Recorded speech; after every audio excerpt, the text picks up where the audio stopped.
இந்த நவராத்திரிக்கு கொஞ்சம் வித்தியாசமாக டேஸ்டியாக அதே சமயத்தில் ஹெல்த்தியான சுண்டல் எப்படி பண்ணுறதுன்னு பார்க்கலாம். இன்றைக்கி நம்ம சோயா சுண்டல் எப்படி பண்ணுறதுன்னு பார்க்க போகிறோம். சோயாவை ஒரு 8 மணி நேரம் வெதுப்பான தண்ணி ஊற்றி ஊற வச்சுக்கோங்க.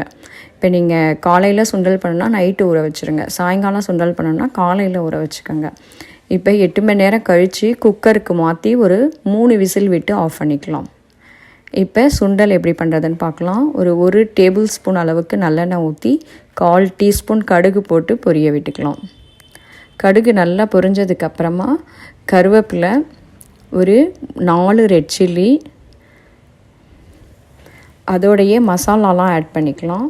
1 ஸ்பூன் தனியாத்தூள், 1 ஸ்பூன் கரம் மசாலாத்தூள், 1 ஸ்பூன் சிகப்பு மிளகாய்த்தூள், அதோடையே தேவையான அளவுக்கு உப்பும் மஞ்சள் பொடியும் ஆட் பண்ணிக்கோங்க. இப்போ எல்லாத்தையும் நல்லா மிக்ஸ் பண்ணிக்கலாம். கேஸை சிம்மில் வச்சே பண்ணிக்கோங்க. இப்போ நம்ம வேக வச்சுருக்கிற சோயாவையும் ஆட் பண்ணிடலாம். இதெல்லாம் நல்லா ஒன்று சேர்ற மாதிரி மிக்ஸ் பண்ணி விட்டுக்கலாம்.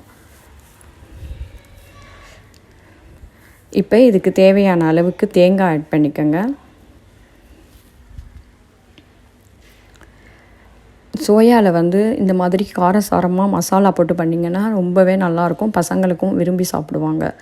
இப்போ இது மேலே கொஞ்சமாக கேரட் துருவலும் கொத்தமல்லியும் போட்டிருக்கேன். நீங்கள் வேணும்னா பசங்களுக்கு கொடுக்கும்போது வெங்காயம் கூட கட் பண்ணி சின்ன சின்னதாக மேலே போட்டு கொடுக்கலாம்.